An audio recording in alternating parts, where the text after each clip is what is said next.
Ah, infância! Época em que a vida é simples e temos uma mente pura e inocente. Até que crescemos e nos damos conta das malícias por trás de algumas obras infantis, com mensagens subliminares e muitas vezes não tão subliminares assim. Alguns clássicos da época de criança ficam perturbadores com nosso olhar adulto. Por isso eu trouxe algumas teorias que se espalharam pela internet e que podem arruinar suas memórias da infância. Número 10.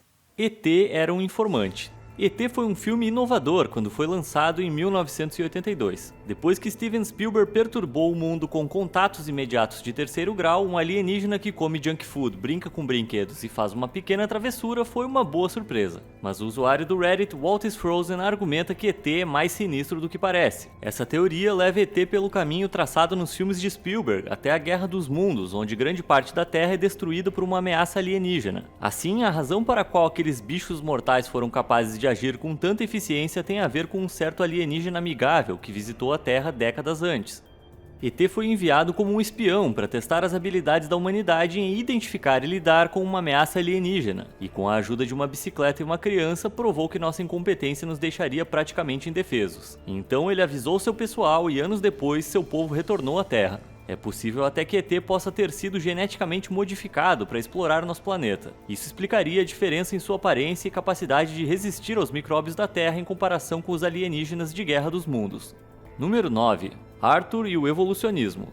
Quem não se lembra daquela musiquinha animada e do elenco cheio de personagens adoráveis de Arthur, o desenho infantil? Hoje em dia, na 22ª temporada, ele segue ensinando a milhões de crianças algumas importantes lições de vida entre seus vários amigos animais. Mas segundo algumas teorias obscuras que rodam a internet, o que vemos aqui é o perturbador futuro evolutivo da humanidade. Você já percebeu que Arthur tem um cachorro de estimação? E ainda assim alguns de seus amigos são cachorros. Ou que não existem casais interespécies?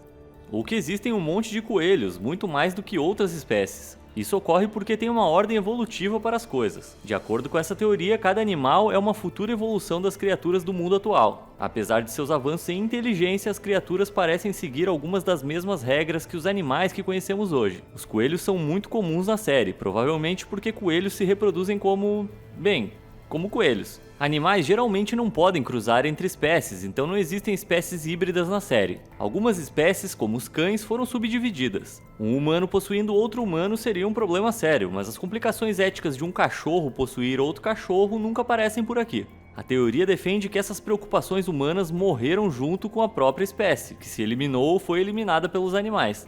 Número 8. Um só mundo pós-apocalíptico. Em 1987, o protagonista dos Jetsons, Elroy, criou uma máquina do tempo que chegou a Bedrock, o lar dos Flintstones. Mas e se a máquina do tempo na verdade não tivesse voltado? E se os Jetsons vivessem em um futuro pós-apocalíptico? Os Jetsons e os Flintstones foram criados originalmente na década de 1960, quando um apocalipse nuclear era uma possibilidade real. E se os dois programas ocorressem após a guerra nuclear? Neste universo de desenho animado, os Jetsons vivem em algum lugar seguro da precipitação nuclear, uma cidade construída acima das nuvens. Enquanto isso, em solo firme, os sobreviventes aproveitam o poder de animais mutantes e recursos naturais bizarros, usando pedras e terra para recriar a civilização que existia antes da bomba. Pense nisso, eles têm televisores, aspiradores de pó, dinheiro, Natal, toda a tecnologia e tradições que as famílias suburbanas desfrutavam na década de 60. Mas agora, os bens e mercadorias devem ser refeitos usando o que eles têm à disposição. E não é um pouco estranho ter o Natal milhares de anos antes do nascimento de Cristo? Então, embora o Roy pretendesse levar a família Jetson em uma viagem no tempo, ele apenas levou a família para conhecer a terra abaixo deles. Número 7. O coiote está no inferno. Por que diabos o coiote continua perseguindo Papaléguas quando ele poderia ir atrás de várias outras alternativas? A resposta, é claro, sempre esteve lá. O coiote está no inferno. Essa teoria se refere à história da figura mitológica grega Tântalo, que foi condenado ao poço mais profundo do mundo inferior por crimes contra os deuses. Sempre que Tântalo tentava beber das poças ao seu redor, elas se secavam imediatamente. Quando ele estendia a mão para pegar as frutas, os galhos ficavam fora de alcance. Esse tipo de tortura interminável te soa familiar? Qualquer que tenha sido o pecado do coiote, é mais fácil acreditar que isso seja algum tipo de punição moral como um inferno do que acreditar que um coiote, capaz de correr 2 vezes mais rápido que um papaléguas na vida real e capaz de comer qualquer coisa, gastaria tanto tempo e energia perseguindo um único pássaro. Se trata de uma boa e velha fábula com uma moral, revestida com produtos Acme. Número 6. Coragem, o cão normal. Coragem, o Cão Covarde é um desenho bastante assustador por si só, mesmo sem nenhuma teoria obscura. Muitas infâncias foram marcadas pelas histórias de um cachorro covarde que vivia no meio do nada, cercado por monstros, alienígenas, fantasmas, demônios e muito mais.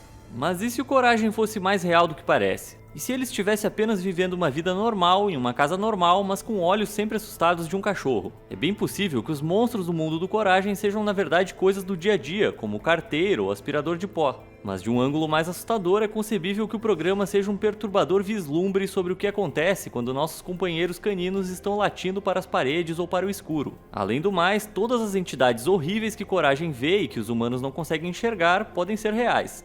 Número 5. O bizarro Vovô Joe. Em Willy Wonka e a Fábrica de Chocolates, de 1971, vemos como Charlie ficou feliz ao conseguir o seu tão sonhado bilhete dourado, podendo visitar a fantástica fábrica de chocolates de Willy Wonka. Mas por trás dessa história bonitinha, temos o maior golpista do cinema, o Vovô Joe.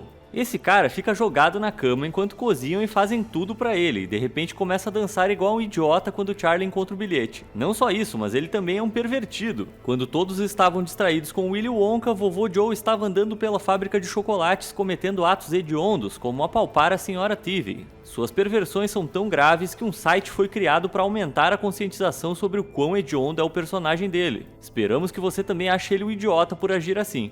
Número 4. Quem são os Smurfs? Eles são azuis, têm 3 maçãs de altura e vivem em cogumelos gigantes. Mas o que exatamente são os Smurfs? Comunistas? Nazistas? Cafetões misóginos? Bem, todos usam chapéus brancos, exceto o Papai Smurf, que tem um capuz vermelho. Muito parecido com membros do alto escalão da Ku Klux Klan. Um dos primeiros episódios chega até a mostrar os Smurfs colocando em quarentena os membros doentes de sua comunidade, cujos sintomas eram estupidez, agressividade e pele escura. Para os teóricos da internet, isso já é mais do que o suficiente para dizer que os Smurfs representam a KKK azul.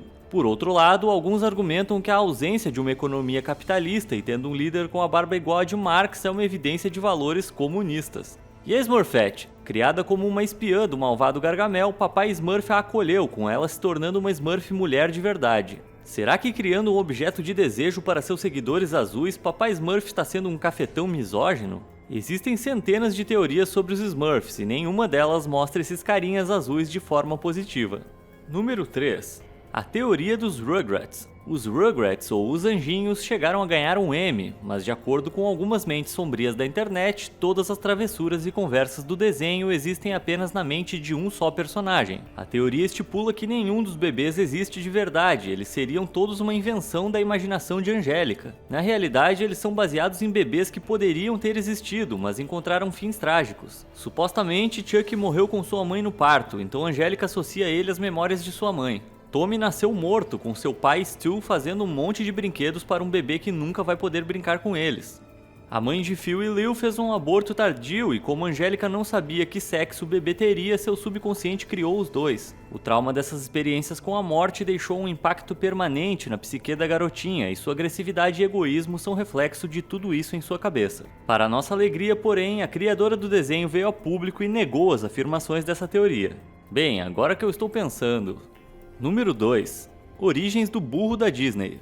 Shrek é considerado hoje em dia uma obra-prima do cinema para muitas comunidades na web, e sejamos justos, é mesmo um filme muito engraçado. E a história de Shrek não seria a mesma sem o cômico personagem do burro. Suas origens, porém, estão em outro clássico infantil com um saudável toque de terror, o Pinóquio. Você pode ter reprimido essa memória, mas os amigos de Pinóquio tiveram um destino terrível no clássico da Disney. Os meninos desordeiros jogavam, bebiam cerveja, xingavam e eram transformados à força em burros. Aqueles que completavam a transformação eram enviados para a escravidão, enquanto aqueles que ainda podiam falar eram lançados em uma caverna. Com os temas de contos de fadas de Shrek, é altamente provável que o burro do desenho fosse um desses meninos. Ele tem muito conhecimento sobre como o mundo humano funciona e é o tipo de cara que pode ter acabado na Ilha dos Prazeres. É possível que o burro tenha sido vendido após a sua transformação e que manteve o silêncio por um tempo. Quando começou a falar, foi levado direto ao mercado, onde acontece a sua primeira aparição em Shrek. Além disso, ele aparece imediatamente após o Pinóquio. Coincidência? Meu nariz provavelmente vai crescer se eu disser que sim. Se sua infância ainda está intacta, aqui está algo que deve servir para reflexão. A maioria dos seus clássicos favoritos da infância eram antes brinquedos, e os programas e desenhos que você assistia religiosamente eram basicamente comerciais de longa duração. Os filmes infantis podem ser o que forem, mas em sua grande maioria são mesmo táticas de venda para brinquedos e acessórios infantis. Como qualquer bom marqueteiro sabe, as crianças são uma mina de ouro. Ah, e você se lembra do Aladdin? Aqui temos ele como veio ao mundo. Bizarro, né? Pelo visto, o remake com Will Smith não é exatamente fiel à realidade do nosso herói.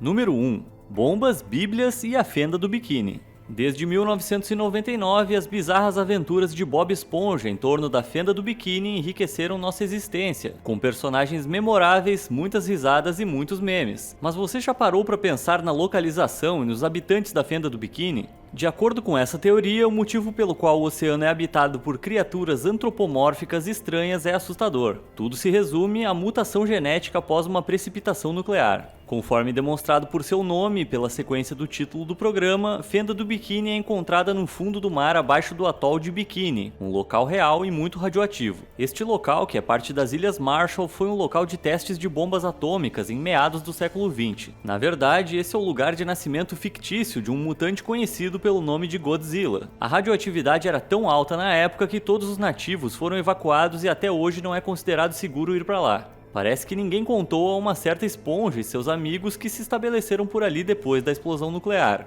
Mas esses mutantes malucos servem a um propósito além do aviso sobre os perigos da guerra nuclear. Eles são representações dos 7 pecados capitais. Conforme confirmado pelos criadores do programa, os personagens principais são encarnações vivas de ganância, luxúria, preguiça, gula, ira, orgulho e inveja. Com isso em mente, o desenho se torna uma história profunda e insana em um inferno subaquático apocalíptico. Ainda assim, eu queria muito provar um exemplar do renomado hambúrguer de Siri. Essas teorias sombrias podem resultar em pesadelos, decepções e fazer você repensar o sentido da vida, mas, cara, esse é o preço de ser adulto. Então o jeito mesmo é rejeitar todas essas teorias, assim como rejeitar essa história de virar adulto. Espero que você faça o mesmo.